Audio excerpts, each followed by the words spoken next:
Medics for Paranormal, PPF Investigations, and the Unseen Paranormal Podcast present the Tennessee Haunts and Legends Expo, coming October 21st, 2023 to the Fairgrounds, Nashville, in Nashville, Tennessee, featuring over 80 vendors, paranormal teams, and historic locations, as well as a full schedule of speakers with topics including Bigfoot, the Bell Witch, paranormal investigations, and more. A majority of the proceeds will benefit a local historic location and a local charity. For more information and how to be a vendor, please visit tnhauntsandlegendsexpo.com. Tickets on sale soon. Welcome everyone to Life Beyond 6 Feet. I'm Damien from RKB Paranormal, and this week's I have a very special guest with us from 28 Days Haunted. I have Mr. Nick Simons with us. Nick, welcome to Life Beyond 6 Feet, man. Hey, thanks for having me on. It's good to be here. Absolutely. It's I've been wanting to get you and a couple of the other guys from the show on, so you're the first one of us was able to get on, so you're lucky number one, man. I got to set the bar for whoever else comes on the show then. Absolutely. Now, we'll obviously talk about the show a little bit, but first off, I want to kind of start, in the show, you're more or less the biggest skeptic of the entire cast, correct? Correct, yes. So how did you get interested kind of in the paranormal, being a skeptic? It was always, a very interest. It was an interest in the paranormal. Let's back up and say that correctly. It was an interest, that stemmed from like childhood experiences, and it's not so much that I'm out there to wave my finger in everybody's face and say, no, you're wrong. It's more a skeptic, as in like when people say, the fish was this big, like I need to catch that fish, right? To be able to confirm your story, because I mean I know how things can start to snowball and turn into, we heard two knocks to there was a fire and Jeff got levitated across the room and thrown out the window. That's kind of my skeptic. I always, ask questions. You want to absolutely see it for yourself before you 100% believe it. Absolutely. I mean, and that's honestly the best way to go, because like you said, a lot of investigators, and I put in air quotes, will fake a lot of shit just to get views and likes and all that other stuff. So to see it happen for yourself, that's a really good approach to take. That's my biggest what would you say, obsession with YouTube videos now is the thumbnails. Yeah. I don't necessarily need to click on them and watch them. I just my hobby is finding the thumbnails of everybody that's like, we walk down the hallway is the title of the video, and the thumbnail's a guy with his eyes huge and his mouth agape. Right. Exactly. I mean, I get a kick out of those, because I've come from an experience of, posting videos to YouTube from 2015 all the way up until 2020, and we've never had to make like thumbnails like that. Right. And, it's just always exciting to see how these dang kids are doing it these days. Right. So you said you've always kind of had that interest since a child, and you kind of had some stuff that you experienced as a child. What's some stuff that you experienced that kind of got you intrigued by this? My dad always screwing with me. He used to try to scare the hell out of me as a kid, and I think that kind of spiraled me down this path of being a weird guy, obsessed with Halloween horror movies and chasing ghosts. We moved to this town called Albany, Illinois, and there's a state park there, but it used to be an Indian mounds. Like you can still go there and see the mounds of dirt, but in the 20s, in the thing, it was the 1920s, like a museum came in and they exhumed everybody and, did a bunch of archaeological studies on it and put all that stuff in a museum, but the mounds are still there.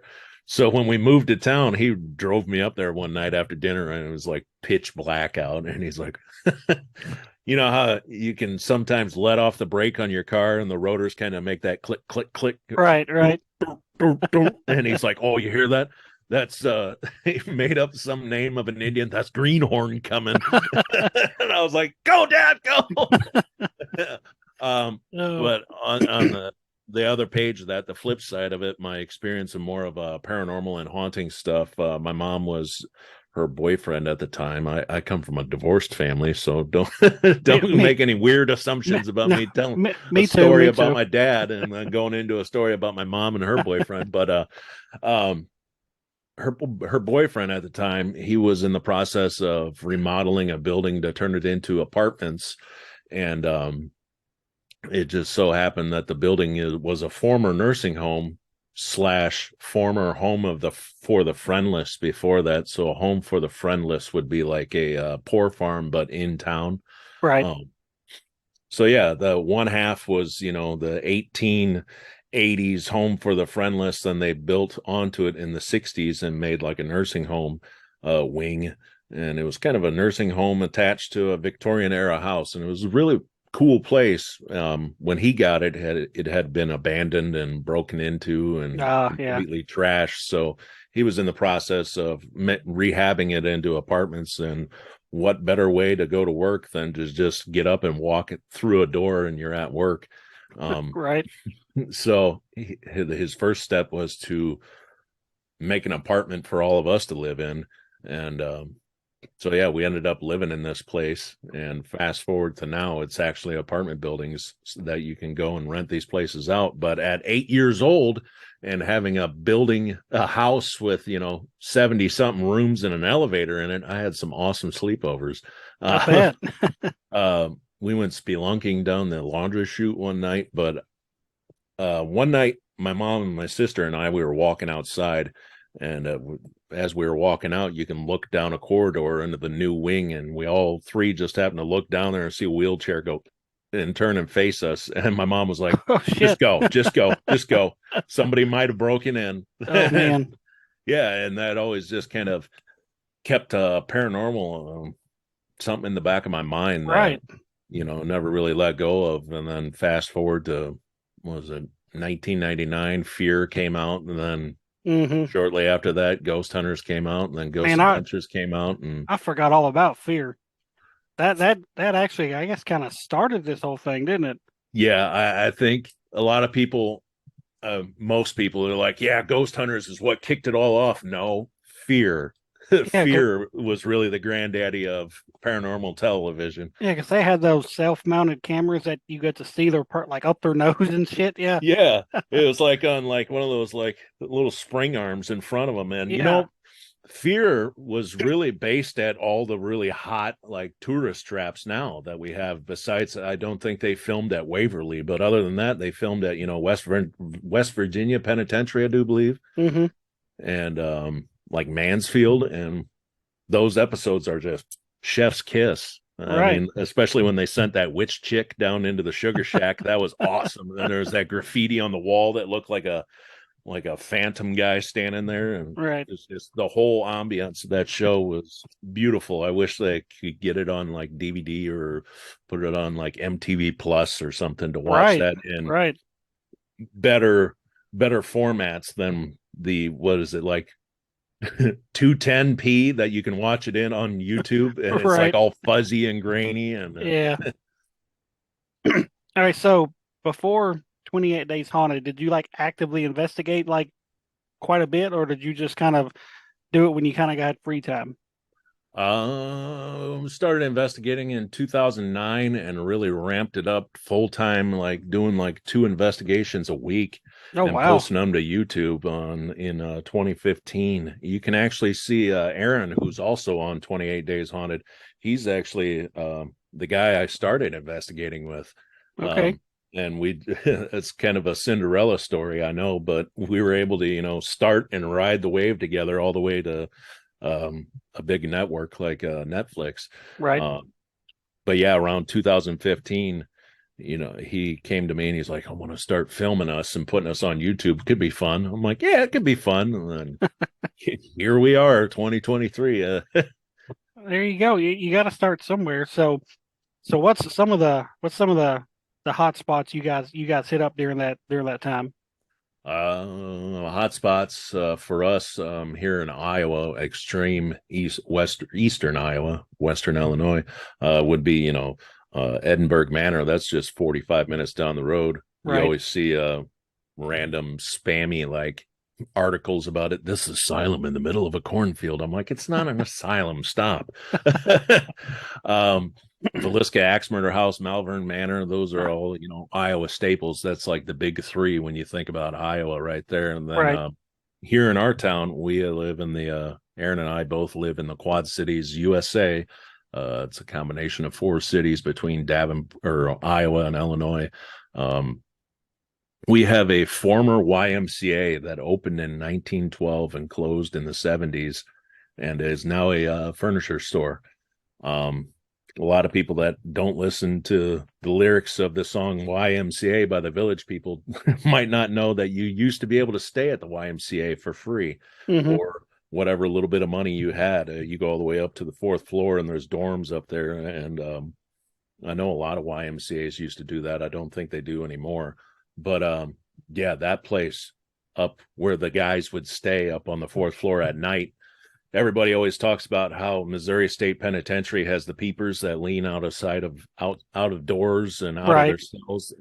Those exact same things are upstairs at that YMCA, and it's Oh, just wow. a 8-minute drive away from where I'm sitting right now. And Oh, nice. it's an awesome place. It's like 60,000 square feet of Oh, man. just spookiness. And if you Right. get too tired, you can go downstairs to the furniture store and lay on a bed. There you go. Now, you mentioned the Villisca Axe Murder House. I've seen a lot of mixed reviews about that place. In your opinion, is that place actually haunted? I'll be another mixed review for you.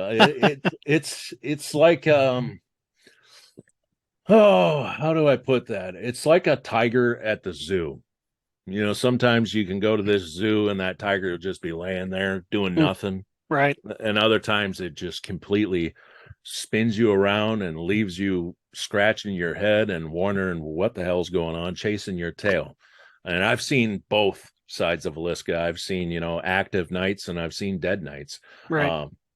But at the end of the day, I don't think that it's the Moore family that's there. And Mhm. if they are there, they come through sporadically. But I feel it's more like a tourist trap for the afterlife. And that means that like there's all sorts of other spirits there besides the family that was Right. slain there. Or the family just said the hell with this. They got tired of investigators in there every night. Right. Because if you look at their calendar, they are booked Yeah.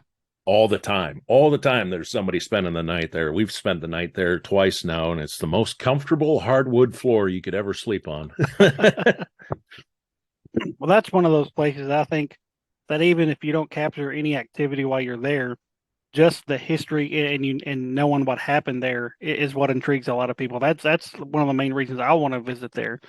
Is just because of the brutality that happened there. Absolutely. It is.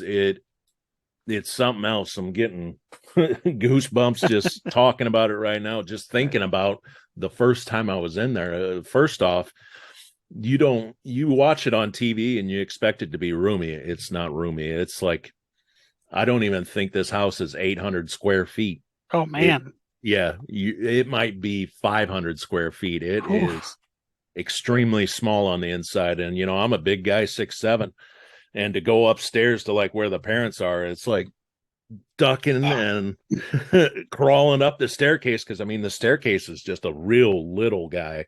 And to get upstairs, the parents' bed, I don't know if it's actual, like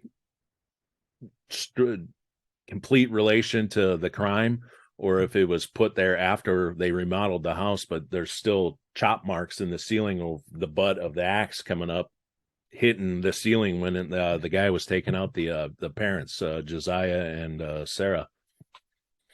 It's takes your breath away the first time you see those, because I mean they're kind of smudged out.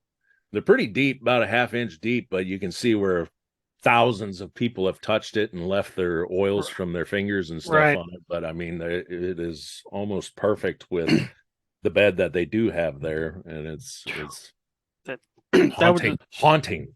I bet. And you mentioned Edinburgh Manor. I'm really good friends with a local team here in Tennessee. They just this past weekend they spent 72 hours there, and and one of the guys had been there before, and they said the first time they were there was pretty active, and they went and did the 72-hour lockdown. And they said it was dead, but at times it was pretty active. But so what was some of your experiences there? Oh man, where to start? The first time I got called out there, was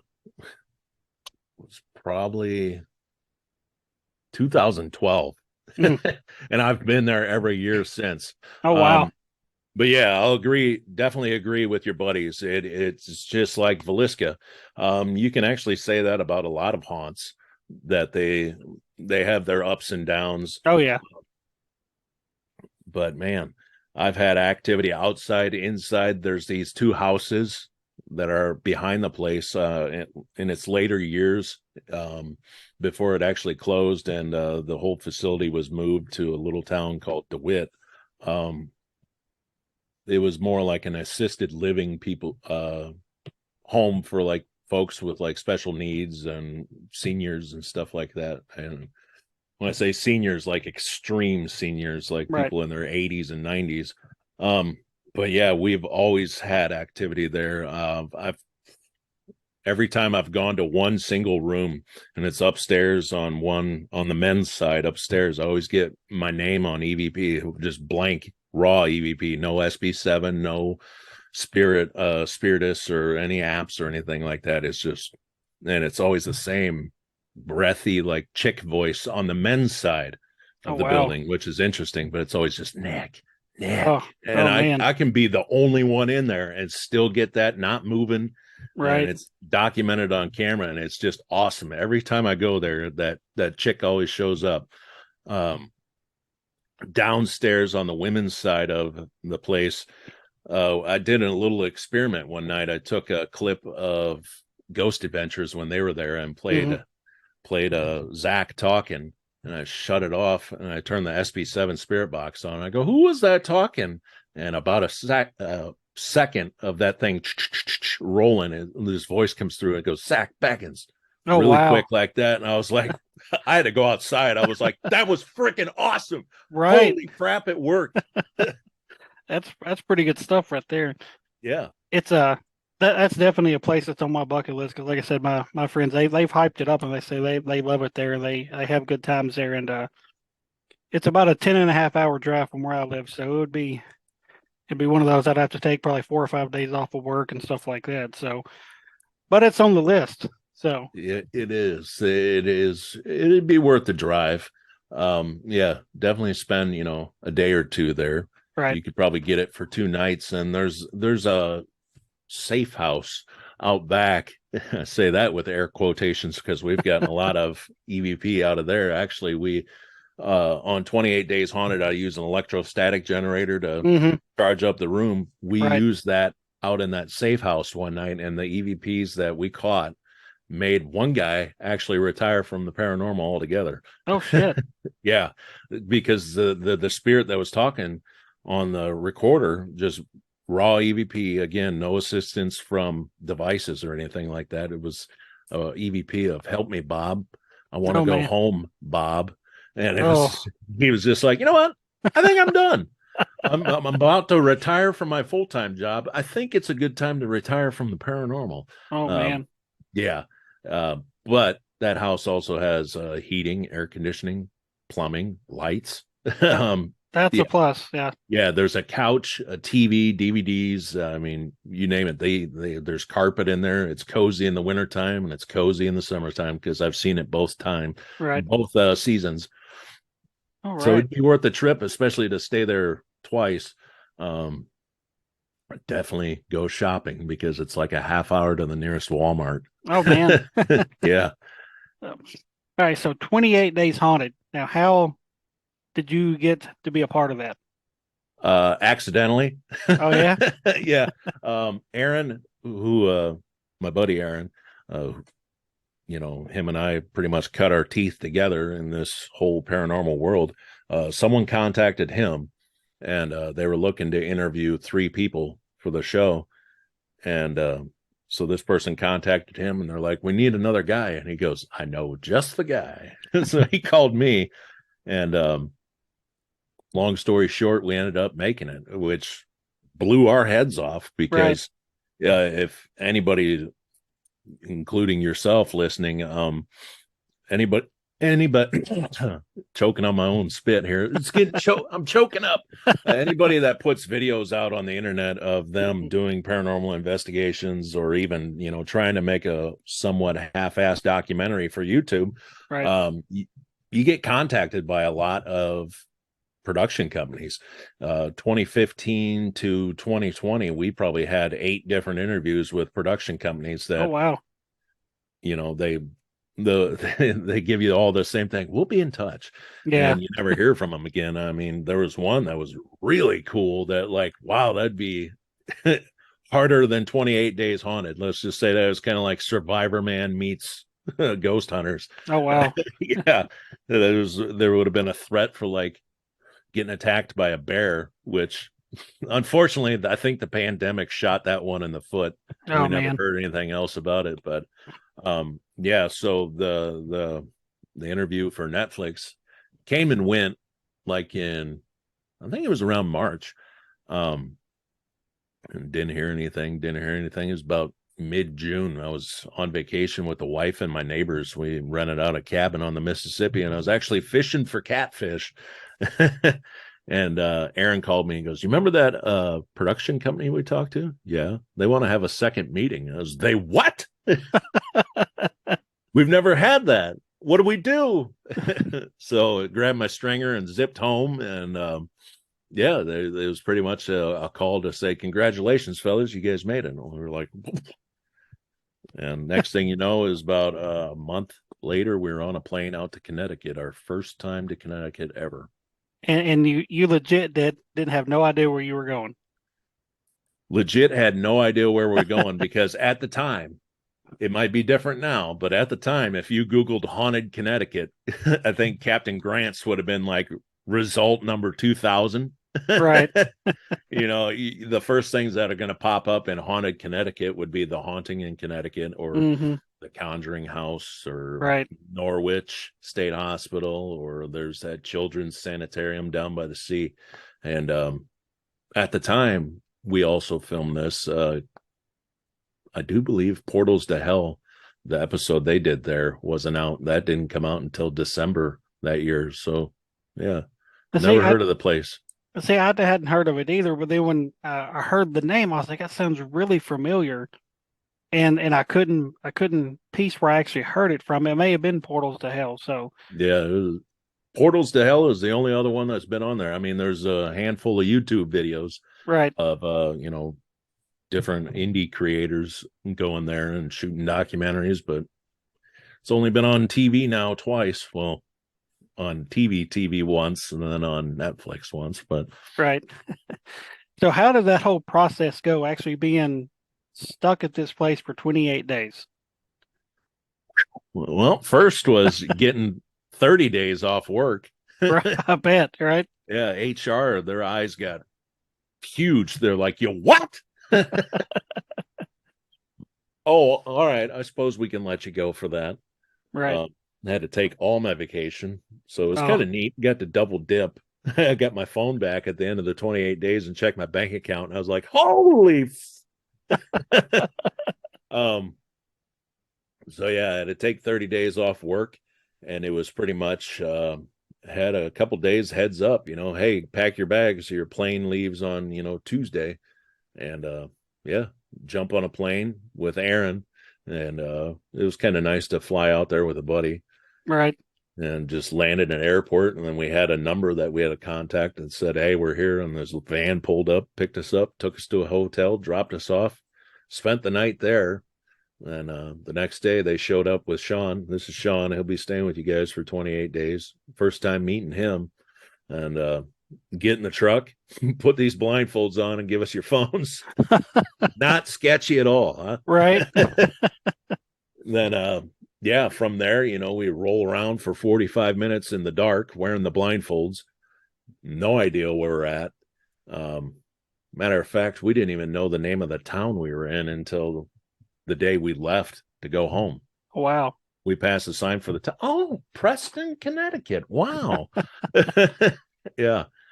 So yeah, drive around for 45 minutes with the blindfolds on, pull up in the driveway in front of Captain Grant's, jump out, take your blindfolds off. You've been in the dark for 45 minutes and try to stare at a yellow building with sunlight reflecting off of it. Right. I can't see. They're like, what do you think? We need to get those first reactions. And everybody's like, wincing, trying to keep their eyes open because it's so bright and it's painful. Right. At least y'all got lucky and got a place with beds and everything else, unlike Jeremy and Brandy. So yeah, I actually became close friends with Jeremy, and we actually ended up doing a podcast together because he said I was the most country out of everybody on the show. So, it's true. I think you are. Yeah. Yeah. I got a tattoo of a cow chewing on a piece of grass. So hell yeah. So yeah, Jeremy, he talks about that place so much that they had a hot plate, and they started out with actual beds. That on the show you see them sleeping with mattresses on the floor just because Brandy, being the psychic medium that she is, she said it was just so loud up there.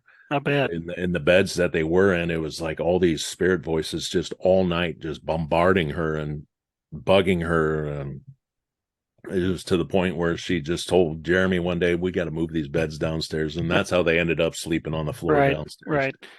So other than what you actually see on the show, like is there anything that happened like in between filming that was kind of crazy to talk about? Yeah, I grilled Spam one night, and I can't believe that they cut that from the show. I am pissed to this day because I was talking Spam up big time. It's not that bad once you get past the saltiness, and you just gotta grill it just a little hard, and they cut that. Oh man.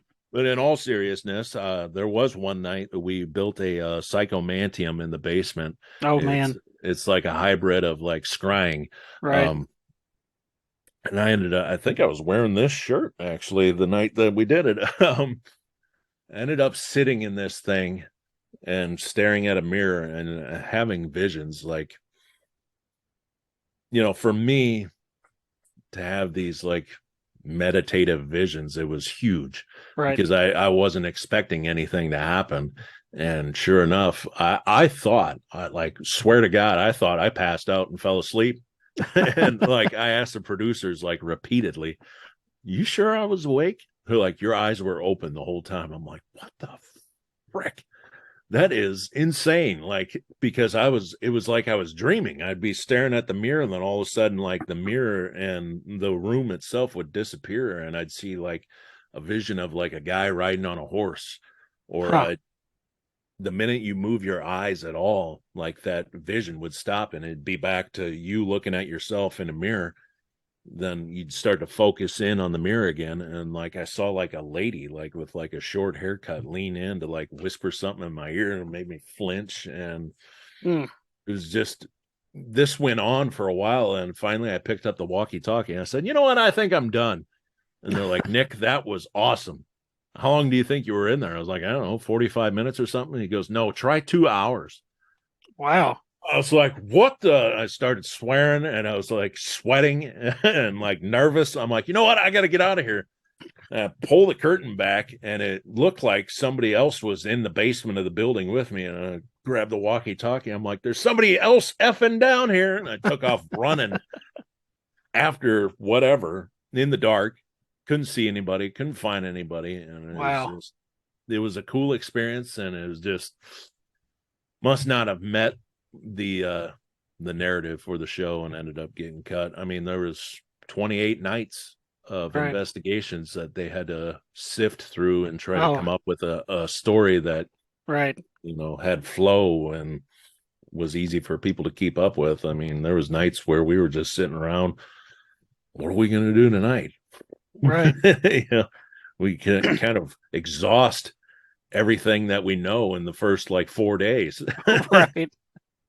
I could only imagine being at a location for that long. When you do these investigations overnight, you're there 6, 7, 8, 9 hours, and Yeah, just in that short amount of time, you've pretty much used all your arsenal and all your tips and tricks. So I can imagine just trying to stretch it out over 28 days.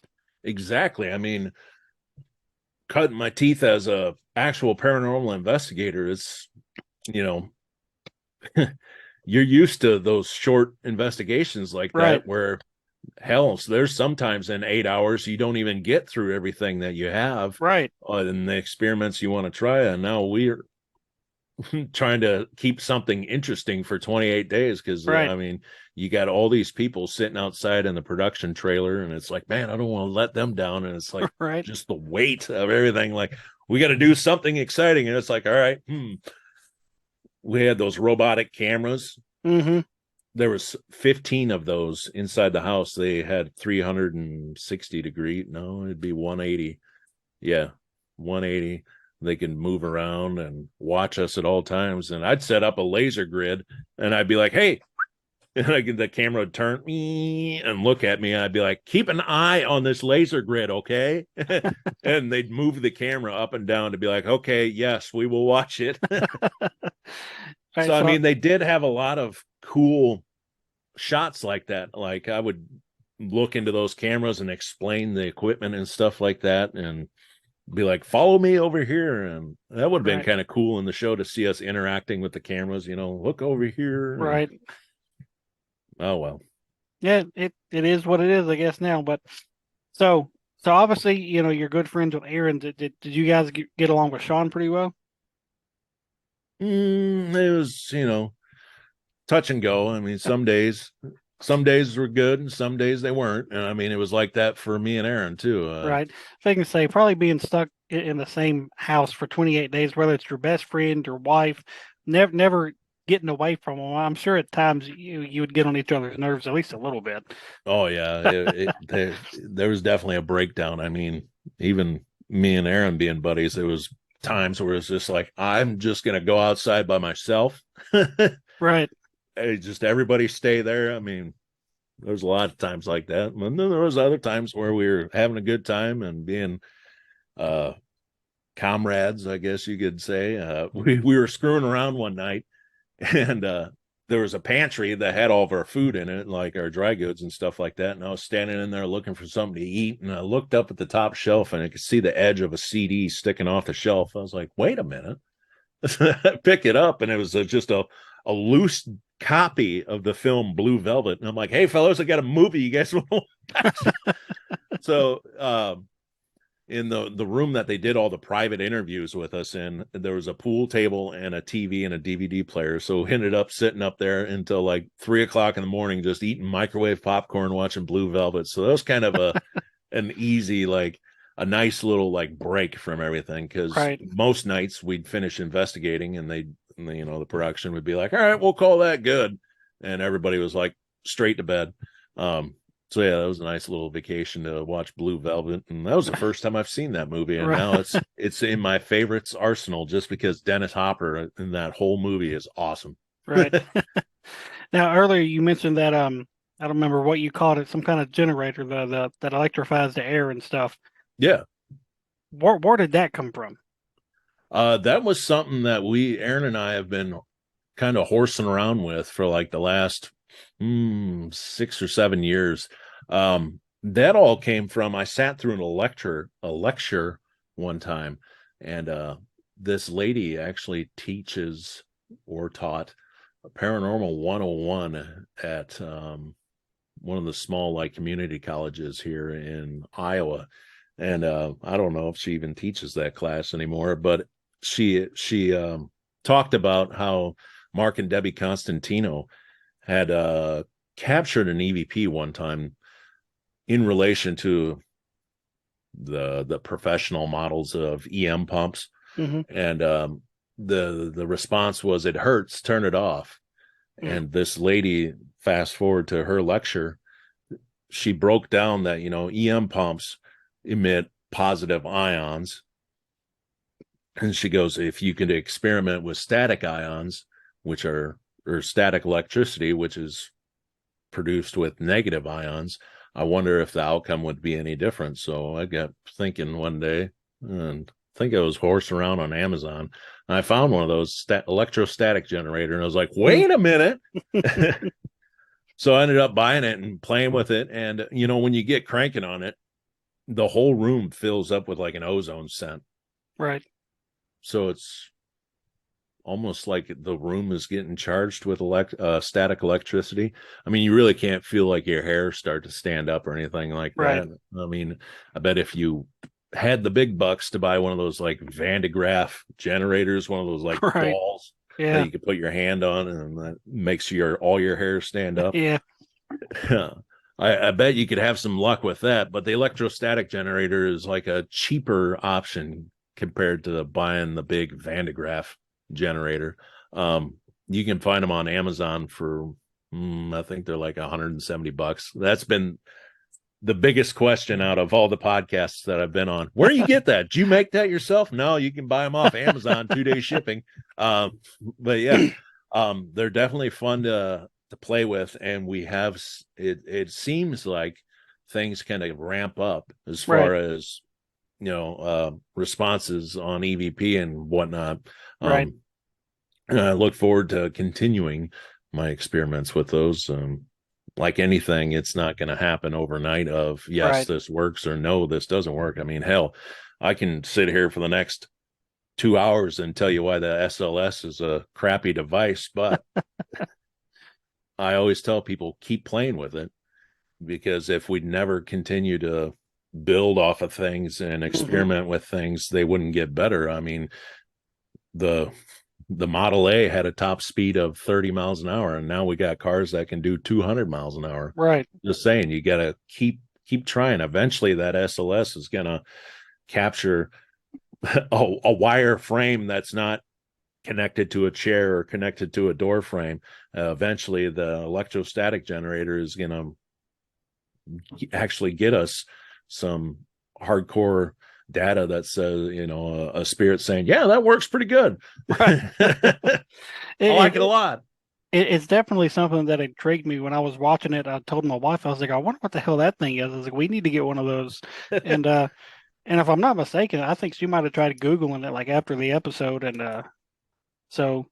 and it's funny you mentioned the SLS. I know a lot of people kind of down talk that, but there was an instance where we were using it at a place. It's called Hotel Metropolitan in Kentucky, and this place was it was built by a black lady back in 1909, so it was built for segregation and stuff like that. So a lot of well-known black musicians and athletes and stuff stayed there throughout the years. And the night we were there, it was just me and my wife and our other teammate. There was nobody else there.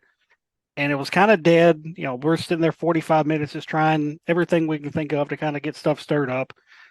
And I'm like, let's play some music. Ray Charles stayed here, B.B. King stayed here. Let's play some of the music of the people that stayed here. And when we started playing the music, my wife had the SLS out, and she had it look into the dining room. And I mean, if it was a false positive, it was one of the best false positives I've ever seen, because a tall figure and a short figure mapped in, and I swear to God, it looked like they were dancing to the music. That's what I love to hear. And when we cut the music off, like right when the music stopped, they both disappeared. That's giving me goosebumps just now. I mean, and I was like, okay, let's play another song. And as soon as we turned another song on, they both popped back up. Same thing. The guy just kind of looked. It looked like the guy was tapping his foot. The tall one looked like he was just tapping his foot, and the small one just kind of looked like he was just kind of breaking it down. As soon as we turned the music off, they both disappeared again. And I'm like, okay, if that's a false positive, I was like, what the hell is it mapping in to make it look like something's dancing? Yeah. And it was wild. So, and just every time connected with the music, and that's what I mean when I tell people, keep experimenting with it, because you could have 300 videos of people getting a little wire guy mapped out on a chair, but your video is that one video where we might actually have some hardcore paranormal activity. Right. And just because people have such a negative outlook on these devices that they're quick to discredit your video, but Mhm. your video is one of a kind. That's for sure. And there's one of a kind videos out there. It's just there's Mhm. too many that overshadow it of little guy sitting on a chair or a map to a dresser or something like that. Right. I mean, the be all end all for the SLS would to be put it on a tripod in a field at Gettysburg and see what Oh happens. man, that'd be wild.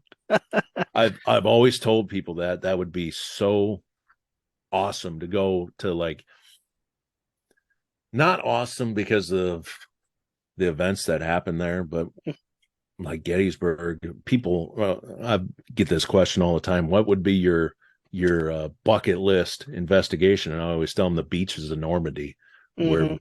D-Day happened. Yeah.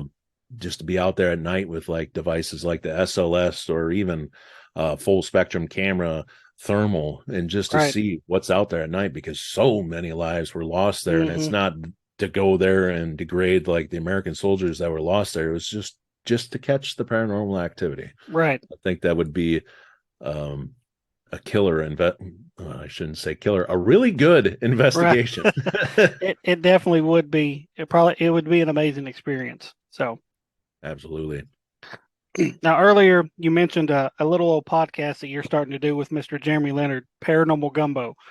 Um, Yes, sir. I have listened to a couple episodes. I didn't want to listen to too much because I was like, I don't want to know too much about these people before I talk to them. Right. So how did that idea come about?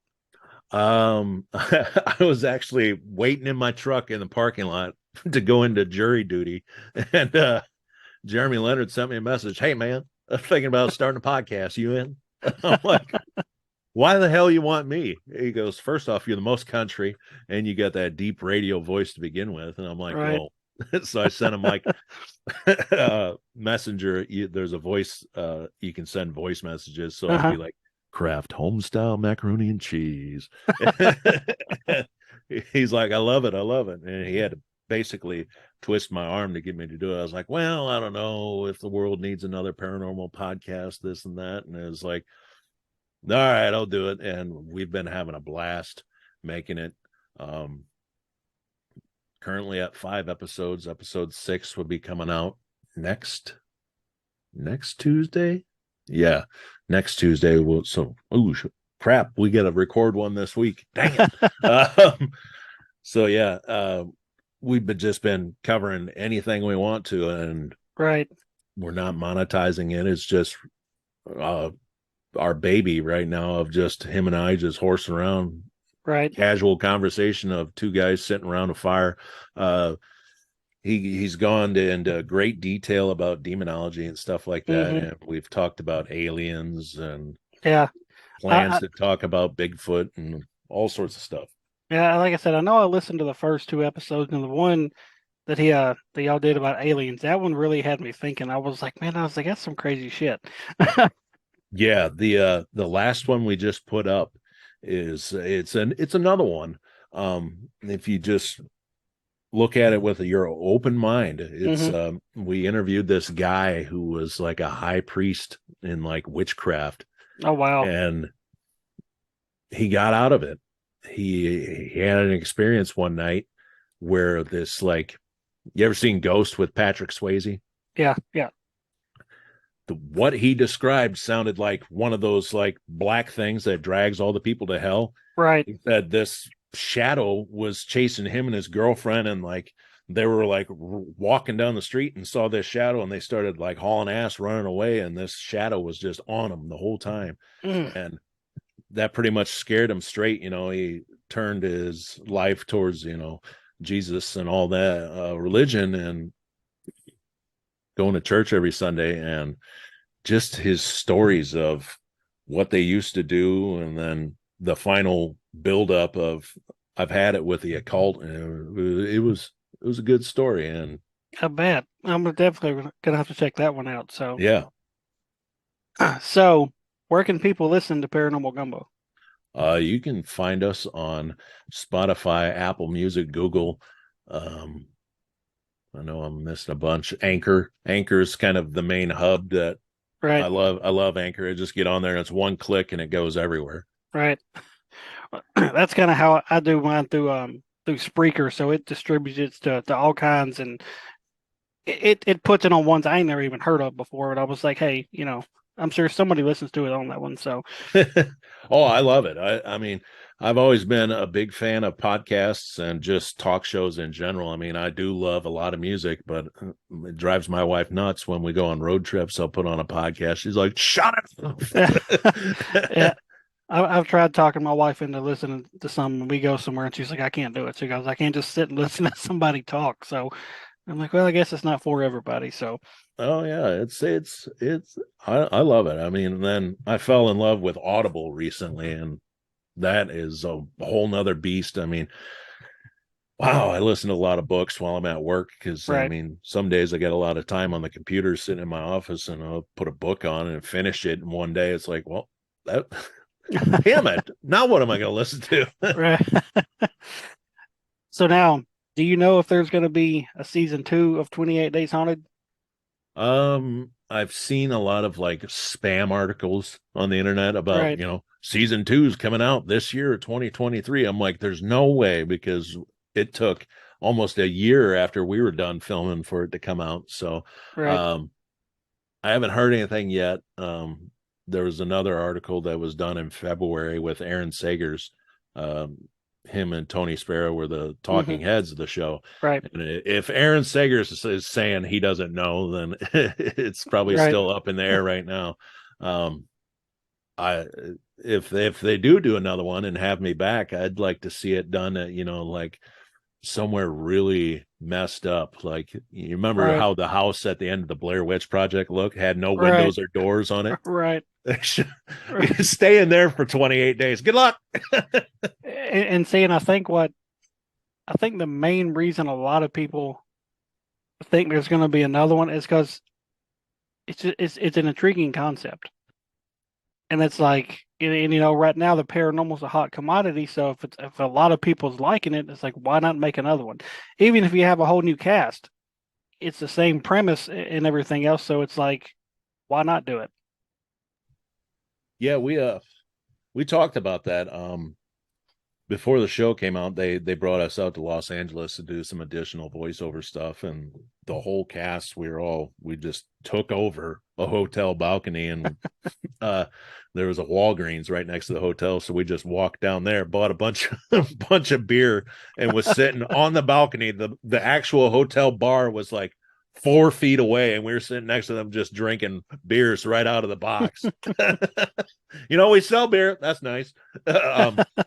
But we were all kind of discussing, if there would be a season 2 or whatnot. And it was all pretty much concluded that, they'd either just shuffle the deck or just get a whole new cast because the world's already seen what these 8 people look like when they stay together for 28 days.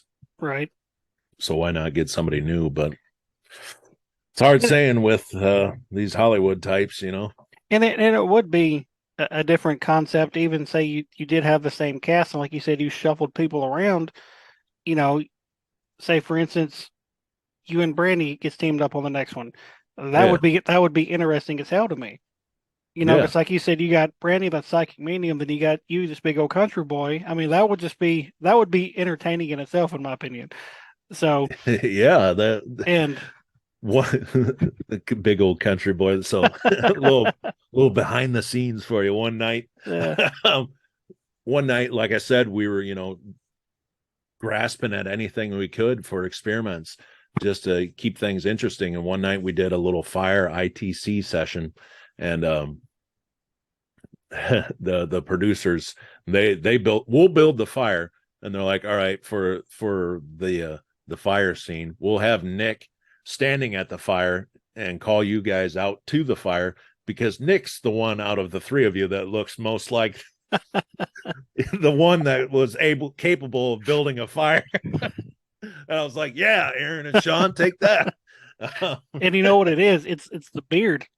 Yeah, it's the Is. beard. I was just had this before the show, after the show. Right. I got to keep it now that I'm a Z-list paranormal celebrity. I can't shave it off. I got to keep Right. it. Otherwise, nobody will know who I am. Right.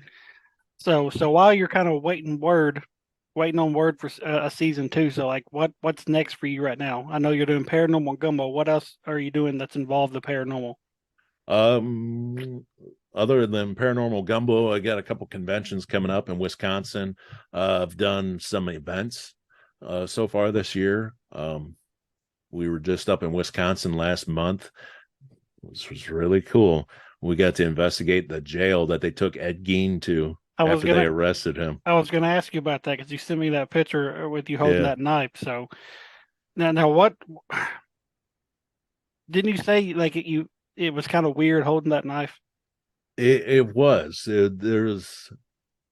I don't want to like sound like too psychic medium but when I held that knife, there was almost like a vibration to it. It kind of made my right eye kind of like twitch, but like in the back behind my eye, it was like Right. twitchy, Oh and there man. was like a power to it. And it's not documented if he used that knife for Right. the disastrous things that he did, but it was definitely a knife from his house. And this museum, they don't advertise this, but they have that knife from his house. They have 3 rifles from his house Mm, that are registered to him and his mother. wow. They still have the pack of cigarettes and a box of raisins that he ate while he stayed there. I'm like, like I got to hold all this stuff, and Right. I'm a big fan of the guy. I've got tons of books behind me on the shelf. Deviant, got another book written by a local from Washura County. Um, it's just a local's perspective on the stuff, and the Gein's always been interesting, and it was just to finally be there, and it was like, man. Then some of the SB7 responses. I don't know if it was just the resident spirits there screwing with us, because I'm like, who's locked up in this jail? And a voice come in right now and said, Ed Gein. And it was like, was that you or was that a spirit? And it's just is creepy. Um, that night that we investigated there, we had a female voice that says, that's my gun in the middle. This is, who are you? And comes that same voice come across the SB7 and said Augusta, but it was like kind of like cut off. It got Aga, and then the SB7 cut it off, but it was just like it kind of makes your hair stand up on end. Like, she was dead before he even came to jail here. What are you doing here? If that is Augusta, or it's just the spirits that are there screwing with us, because there's documented cases of dudes hanging themselves in that jail. I think it was one guy for sure hung himself, and I mean, it was a jail from 1906 all the way until they closed it in the 80s. So it's hard saying who's there or what still might be there. Right. And just the thought of interacting with the spirit of somebody like a Ed Gein or say a Charles Manson or something like that. That's really intriguing. Yeah, Now, that's a whole different level that none of us are prepared for. I mean, you could be right. the hardest paranormal investigator out there with 1,000 confirmed investigations under your belt, but the minute, you get put up against uh, uh, Charles It's Manson or Ted Bundy or something like that, right. like, ooh, I don't know. That'd It, be it a weird one. it would for sure. So where can people kind of follow along with you on social media if they want to kind of keep up with what you're doing? You can find me on Facebook, Instagram, Twitter. Not too active on Instagram, and I'd like more people to follow my Facebook page, not Right. send me a friend request. Follow my Facebook page. Right. Um, but yeah, all those places is at Big Nick Simons. There you go. So I'm going to end it with this. You've been doing all this investigating for quite a few years now. Like, what's probably, I don't know if I would say the craziest experience you've had, or maybe what scared you the most during all these times you've been investigating? Hmm. Not trying to sell you on the place since we've already talked it, but Edinburgh Manor, Scotch Grove, Iowa. Um, so you go outside of the back of the building, and then over here on the right-hand side is a house, and over here on the left-hand side is the house. But if you go further on the left-hand side, there's a field, and in that field is a bunch of grass. And then next to that field, there's like a cattle lot, and there's a small like lean-to shed for the cows. If there is inclement weather, they can kind of go in this shed and get out of the rain or snow or what have you. But in that empty field that's connected to the actual property of Edinburgh Manor, was out there one night with a shaman, actually a good friend of mine. He passed away in 2021, and I miss him a lot. Coyote Chris Sutton.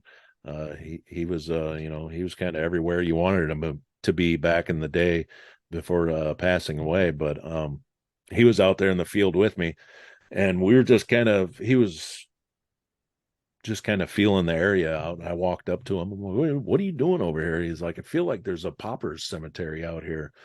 At Edinburgh, there's an actual cemetery across the street. But if it was a poor farm and, there was like legitimate, like poor people with zero people come to claim the body, they might have just buried them in an unmarked grave out back. Mm-hmm. So he was just kind of trying to feel that out. In front of Edinburgh, there's a highway. And at the same time, him and I both looked out towards the highway, and you could see this like shadow of a figure walking along the highway. And we were holding an event there, a public ghost hunt that night, and it was starting to wind down. So I thought maybe somebody had walked over to the cemetery to look around and was walking back. But at this time, it was like 9:45 at night. And I'm like, hey, that's you're in dark clothing on a dark highway. Get off the road. I don't want you to get hit. Now, where we were standing to the highway, it was probably a distance of like 75 yards. And when I yelled out to this shadow, get off the highway, in an instant, this thing went boom, right up into my face from 75 yards away. And I had no time to react. I pretty much went up in the air and fell flat on my back.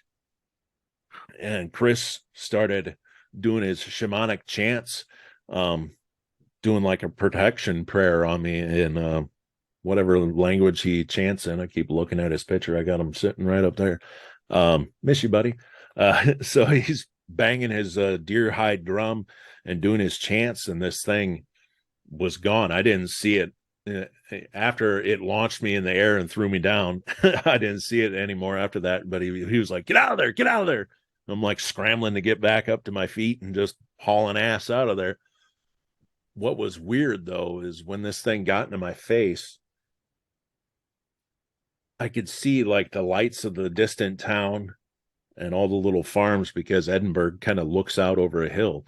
And at night, you look down this hill into this valley, and you can see all the little mercury lights from the little farms and stuff out there. And there's a distant town, that Monticello, Iowa. So you can see the glow of the town.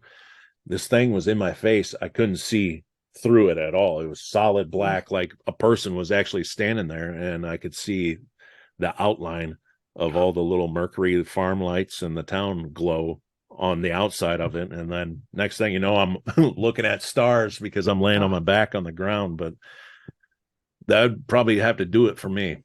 I bet so. I mean, that didn't even happen to me, and that gave me chills just you telling me about it. That's wild. or another good one, it would be Ashmore Estates in Ashmore, Illinois. Worth a trip. Maybe you can make it a double whammy and catch Iowa, then cut across into southern Illinois. Right. And then it would be on your way, actually, because you got to cut practically to Indiana, and then you could just come down and go through like Owensboro or something. Right. And cut through Tennessee that way. But Ashmore Estates, Ashmore, Illinois, the building that was there before the current building, burnt to the ground in a fire, and in that fire a little girl lost her life. You can actually visit her grave in Ashmore. Robin Terry, the owner of Ashmore, I always forget this little girl's name. I need to write it down and put it on a post-it note and just have it here, so when I tell the story, the name's right there. But Robin Terry, the owner of the building, he says she doesn't like being in the dark. He's got big floodlights that you can turn on and actually light Ashmore Estates up at night, and me and another guy, we were making a YouTube video there, and we had all the lights off. We were standing on the third floor. We were about 5 feet apart, just talking to each other from across the hallway. And we had both our cameras pointed at each other and just using the viewfinder to look at each other in night vision to kind of talk to each other. And there was a moment of silence where none of us were saying anything. And this little girl's voice goes, "I can't see." Oh, Like full on disembodied voice. And we were like, what the fuck? I mean, that was probably the coolest thing that I've ever had happen to me. It was right. just to have that disembodied voice. I mean, it sounded like she was right there with us. And it was like Oh, after midnight, it was just the two of us in the building, and it was dead quiet. It just, I can't see. oh It man, was that's amazing. that is amazing to actually hear that and not just capture it on video and or audio and listen to it later. To actually hear it Yeah. makes it way more exciting, in my opinion. And if you go to Ashmore Estates, you can drive 25 minutes up the road to Charleston, Illinois, and eat at the very first Jimmy John's ever. Well, there you go. All right, well, man, I really enjoyed this interview, and I had fun chatting with you tonight. So, Yeah, thanks. It's been a blast talking with you too. all right, everybody, if you haven't watched it yet, go to Netflix, check out 28 Days Haunted, check out Nick and his experience there and all the cast and crew of that show. Follow him on all of his social media. Follow his Facebook page. Don't send him a friend request. You know, he does. Yeah. he does need some privacy. So, well, again, thank you, Nick, and I will catch everybody next time.